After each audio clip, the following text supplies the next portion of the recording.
Bom, pessoal, aqui é o Pai Joãozinho.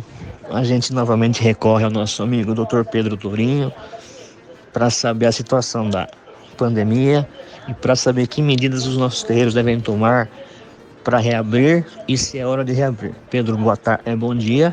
Obrigado de novo pela parceria, pela ajuda.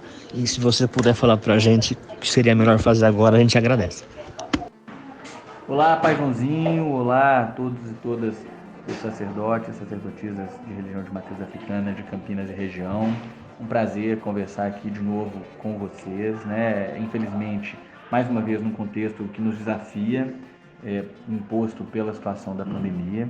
E acho que é importante, Pai Joãozinho, começar falando sobre esse tema da pandemia, trazendo um fato de que nós estamos nesses últimos dias, nesses primeiros dias do mês de janeiro de 2022, enfrentando aquela que parece ser uma das maiores ondas de contaminação em massa pelo vírus da Covid-19 e também por outros vírus respiratórios, alguns capazes de provocar formas de adoecimento mais graves, como o H3N2 da influenza, e que estão sobrecarregando severamente os nossos serviços de saúde, né? Então, eu falo com vocês aqui, né, de um contexto de quem está na linha de frente, atendendo e realmente vendo a sobrecarga, o esgotamento dos serviços de saúde por conta do volume de casos que a gente está tendo que atender.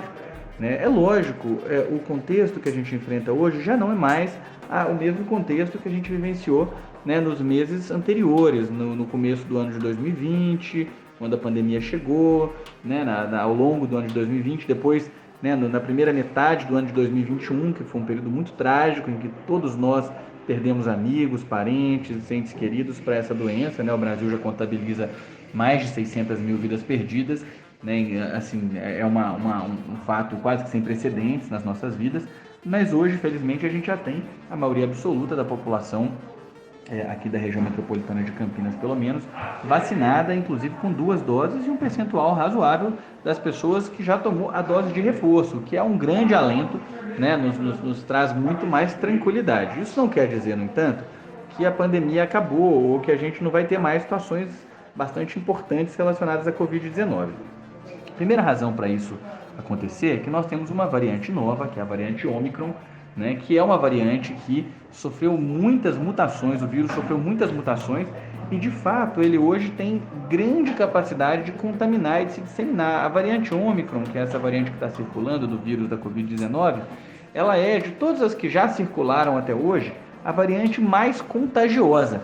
Né? A gente está tendo muitos relatos de pessoas que foram, por exemplo, a eventos no mês de dezembro, por exemplo, eventos, festa da empresa, aniversários, eventos de fim de ano, e que tinha, por exemplo, 20 pessoas e que 15, 18 dessas testaram positivo para Covid poucos dias depois do evento. Né? Teve eventos que eu vi de ter mais de 50 pessoas contaminadas em um único evento. Então, a variante Ômicron, ela realmente se comporta de um jeito diferente, ela é mais contagiosa. Ela, ao que tudo indica, também produz quadros menos graves da Covid-19, em especial nas pessoas que são vacinadas. Né? A gente sabe que as vacinas, embora elas tenham uma eficácia um pouco menor na variante Ômicron, elas mantêm uma eficácia importante na proteção contra formas graves da doença, o que é um grande alento para nós. Então, o que a gente precisa entender? Primeiro, entender que a pandemia não acabou, que o fato de estar todo mundo vacinado não significa que dá para a gente ficar tranquilo, né, que a vacina nos protege, mas que ela nem vai impedir completamente algumas formas graves, particularmente nas pessoas idosas, nas pessoas que têm comorbidades, né, como obesidade, como diabetes, como problemas cardíacos. A chance de evolução desfavorável da Covid-19, mesmo com a variante Ômicron, continua sendo uma chance importante, né? Então a gente vai ter que manter, pelo menos por mais um tempo, alguns dos cuidados que nós já tomávamos antes. Não vai dar, infelizmente, para a gente continuar as medidas de relaxamento como estavam sendo adotadas antes. A primeira coisa que a gente tem que saber é o seguinte: não dá para ficar nem um segundo sem máscara, nem um segundo. A máscara é imprescindível, e não apenas a máscara de pano. A máscara de pano, infelizmente, com a variante Ômicron, ela realmente, a gente acha que ela perdeu muito do papel que ela tinha que cumprir. Hoje nós orientamos o uso ou das máscaras cirúrgicas de tripla camada, né, ou as máscaras chamadas PFF2, N95, que aumentam muito a proteção. Então essa é a primeira coisa para qualquer tipo de atividade que vai ser realizada. A segunda coisa é que não dá para aglomerar mesmo, gente. Não dá para juntar muita gente. Qualquer evento que junte muita gente, basta ter uma pessoa contaminada, ela não precisa nem estar com sintomas. Muita gente está evoluindo com as formas da Ômicron, dessa variante, sem sintomas. E essas pessoas podem contaminar as outras pessoas. Basta ter uma pessoa contaminada e a chance, né, da contaminação coletiva é muito alta. E aí a gente já sabe, vai ser adoecimento, vários dias de isolamento necessariamente e possivelmente, né, formas graves para várias pessoas. Para os não vacinados particularmente, o risco ainda mais alto de evolução para doença grave. Tem alguns estudos feitos especialmente em outros países que têm mostrado que a chance, por exemplo, de uma pessoa não vacinada de morrer de Covid-19 hoje, ela chega a ser 15 vezes maior do que a de uma pessoa que foi vacinada. Então, essa é uma questão importante. Então, a primeira coisa é a questão das máscaras, a segunda coisa é a questão da não aglomeração, a questão do uso do álcool gel antes e depois de qualquer toque, qualquer contato de pele a pele, né? A questão da cobrança, da exigência do cartão de vacina, gente. A gente não tem mais como tolerar, fingir que não está vendo uma situação grave que é a do negacionismo, que já custou tantas vidas ao nosso povo e que não tem nenhuma razão de ser. Não existe justificativa para pessoas que não tenham contraindicações formais ao uso das vacinas. Né? Existem algumas situações raríssimas em que as pessoas têm contraindicações por problemas de saúde, etc., né? Alergias, enfim.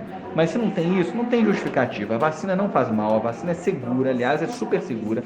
Nós estamos falando de bilhões, não estamos falando nem de milhares, nem de milhões, nós estamos falando de bilhões de doses aplicadas no mundo inteiro das vacinas contra a Covid-19, e o único resultado que a gente vê que de fato acontece em massa é a queda nas formas graves da Covid-19, queda de mortes, queda de casos, queda de internação quando a gente tem a população vacinada. Então, pedir o cartão de vacina e orientar as pessoas que por algum motivo ainda não vacinaram a se vacinarem imediatamente, cumprirem plenamente o calendário de vacinação antes de voltar a frequentar qualquer espaço coletivo é imprescindível. Então essas seriam, Pai Joãozinho, algumas das sugestões que eu colocaria. Qualquer sintoma respiratório, coriza, uma dor de garganta, um corpo ruim, né, uma dor de cabeça diferente, febre, a gente não pode mais agir daquela maneira, falar, é uma gripe, é um resfriadinho. Não pode agir assim. Teve esses sintomas, tem que procurar o serviço de saúde, fazer o teste, se isolar, né, até a gente ter certeza do que está acontecendo, porque esses sintomas todos podem ser sintomas ou da influenza, que é uma doença que provoca muito comprometimento e também em pessoas idosas e em crianças pequenas provoca formas graves, ou da Covid-19. Então é isso, né? A gente pensa o bem comum, a gente pensa o bem-estar comum e individual, e é por isso que a gente tem que seguir tomando todas essas medidas de cuidado, né? Todos os espaços onde tiver circulação de pessoas devem obrigatoriamente adotar essas medidas para que o bem comum prevaleça, tá bom? Um grande abraço, Pai Joãozinho, um grande abraço a todo mundo que escuta aí o programa na rádio e que está acompanhando e buscando as melhores orientações nessa situação tão difícil que a Covid-19 nos impõe. Um abraço.